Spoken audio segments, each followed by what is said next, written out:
আল্লাহ নবী ঘুমের থেকে জেগে হযরত আলীকে ডেকে বলেন, আলী, আল্লাহ অর্ডার করেছেন আমি মদিনায় চললাম, আমার বিছানার পরে আমার চাদর গায়ে দিয়ে শুয়ে থাকো।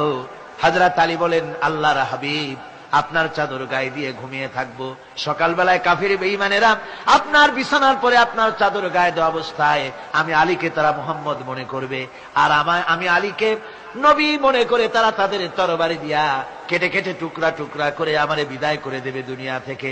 এতটুকুনো পরোয়া করি না, বরং আমার দিলের মধ্যে এটাই তৃপ্তি থাকবে যে আমি আলীর জীবনের বিনিময় আল্লাহর হাবিব দুনিয়ায় বেঁচে আছেন। নবীজি ঘরের থেকে বেরোলেন, চতুর্দিকে কাফেররা দাঁড়ানো। আল্লাহ নবী হাতে এক মুষ্টি বালু হাতে নিয়ে শাহ হাতেল বজু পড়ে 3 বার দম করে বালুগুলো ছেড়ে দিলেন। বালিগুলি ঘরের চতুর্দিকে কাফেরদের চোখে চলে গেল। পরবর্তী সময় রব্বুল আলামিন ডেকে বলেন, নবীরে, বালি যখন নিক্ষেপ আপনি করেছিলেন ধুলাগুলি, আপনি তো শুধু নিক্ষেপ করেছিলেন, কিন্তু চতুর্দিকে কাফেরদের চোখে গেল কেমনে? একদিকে মেরেছিলেন, সেই দিকেই তো যাওয়ার কথা ছিল, চতুর্দিকের কাফেরের চোখে চোখে সেগুলো পৌঁছে গেল কেমনে? ওয়ামা রামাইতা ইদ রামাইতা ওয়ালাকিন্নাল্লাহ রামা। আপনি নিক্ষেপ করেন নাই, যখন আপনি নিক্ষেপ করেছিলেন আপনি তো শুধু বালুকণা ছেড়েছেন, আর ওই বালুকণাগুলি ঘরের চতুর্দিকে সব কাফেরদের চোখে পৌঁছবার দায়িত্ব আমার কুদরত গ্রহণ করেছিল। আমার ভাইয়েরা, নবীজি বিপদে, এতগুলি শত্রু তরবারি নিয়ে তিনি বিপদে ধৈর্যহারা হন নাই। আস্তে করে ঘরের থেকে বেরিয়ে হযরত আবু বকরের বাড়িতে গিয়ে হাজির। দরজায় গিয়ে আওয়াজ দিলেন, আবু বকর। অমনি দরজা খুলে গেল। লাব্বাইক ওয়া সাদাইক। হুজুর বলেন, আবু বকর রে, একটা ডাকে কেমনে সাড়া দিলে? তুমি কি ঘুমাইছিলে না?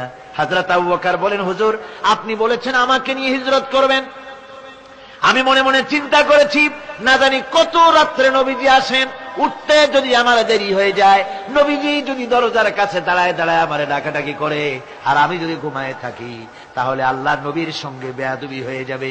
এই মনে করে বিছানায় না ঘুমাইয়া আপনার গলার আওয়াজ শোনার জন্য এই দরজার সঙ্গে পিঠ লাগাইয়া লাগাইয়া দাঁড়াইয়া ঘুমাচ্ছিলাম। আল্লাহ নবী হযরত আবু বকরকে সঙ্গে করে নিয়ে চললেন মদিনার দিকে। উল্টা পথে রওনা করলেন। বারবার কাবা শরীফের দিকে তাকাতে লাগলেন। বুখারী শরীফে এসেছে, নবীজি বারবার কাবার দিকে তাকিয়ে বলতেছেন, রে কাবা, বড় আশা ছিল তোর কাছে থাকবো, তোর খেদমত করব, কিন্তু তোর নিষ্ঠুর সন্তানেরা তোর কাছে আমারে থাকতে দিল না রে। আল্লাহ নবী মিসফালা দিয়ে জাবালে কেদোয়ার উপর দিয়ে চলে গেলেন জাবালে সুরে। গুহার কাছে যখন গিয়েছেন, হযর রক্ত হয়ে গেল। হযরত আবু বকর রাদিয়াল্লাহু তাআলা আনহু বলছেন, হুজুর, আর উপায় নাই, দিন হয়ে গেল, এখন বুঝি ধরা পড়ে যাব, ওই গুহার মধ্যে গিয়ে আশ্রয় নেই। তবে আপনি দাঁড়ান, গুহার ভিতরেই পাহাড়িয়া গুহা, বিচ্ছু থাকতে পারে, সাপ থাকতে পারে, আমি আগে ঢুকি, যদি কোনো হিংস্র প্রাণী থাকে আমার উপর দিয়া আঘাত হয়ে যাক, আল্লাহর নবী হেফাজতে থাকুক। হযরত আবু বকর রাদিয়াল্লাহু তাআলা আনহু গুহার ভিতরে নামলেন। নেমে গুহা সাফ করে হুজুরকে ডাকলেন। হুজুর তাশরীফ ফরমালেন গুহার মধ্যে।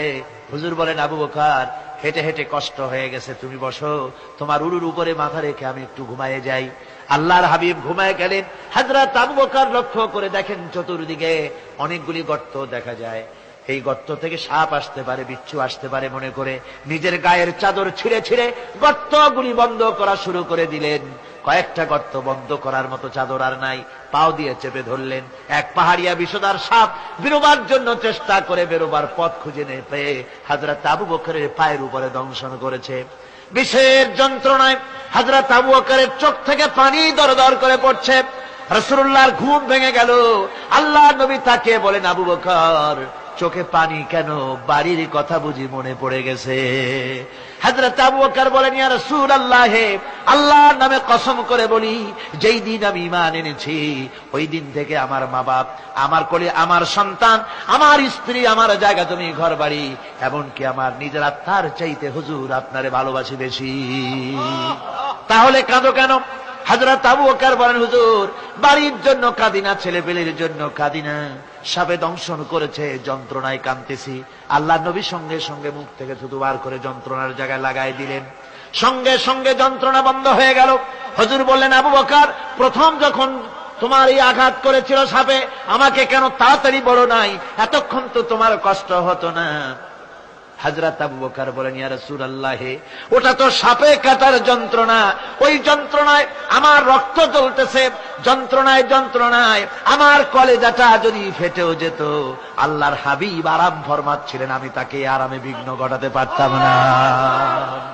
আমার ভাইয়েরা, হযরতে আবু বকর, হযরতে রাসূল দুজন বসে আছেন। এমনি সময় কাফের বেঈমানেরা খুঁজতে খুঁজতে জায়গা মতো এসে গেছে। একজনে বলে ভিতরে আছে, আর একজনে বলে নাই। পায়ের যদি থাকবে তাহলে মাকড়সায় জাল বুনালো কি করে, পাখি ডিম পেড়ে বসে আছে কি করে, তাদের সন্দেহ হতে লাগলো। এর মধ্যে নাই, একজন বলে আছে আর একজন বলে নাই। হযরত আবু বকর ভয়ের চোটে কেঁদে ফেলেছেন, হুজুর আর উপায় নাই। এই যে অবস্থা, এই অবস্থার ভিতরে, এই অবস্থার ভেতরেও আল্লাহ নবী এতটুকু ঘাবড়ে যান নাই। শত্রুরা তরবারি নিয়ে এসেছে, সুযোগ পেলেই একটু তাকালেই দেখতে পাবে, তুলে মেরে ফেলে দেবে। আল্লাহর হাবিব মোটেই ধৈর্য হারালেন না, এতটুকু হতাশ হলেন না। আল্লাহ পাকের হাবিব তার সাথীকে কি বললেন? তখন কোরআনে কারীম সূরা তাওবার মধ্যে আল্লাহ তা উদ্ধৃত করেছেন মুমিনদের জন্য, ইযহুমা ফিল গার ইয ইয়াকুলু লিসাহিবিহি লা তাহজান ইন্নাল্লাহা মা'ানা। ও আমার সাথী, ও বন্ধু, ভয় করো না, চিন্তা করো না। আমরা মাইনরিটি নই, আমরাই মেজরিটি। তার কারণ আল্লাহ আমাদের সাথে আছেন। সুবহানাল্লাহ।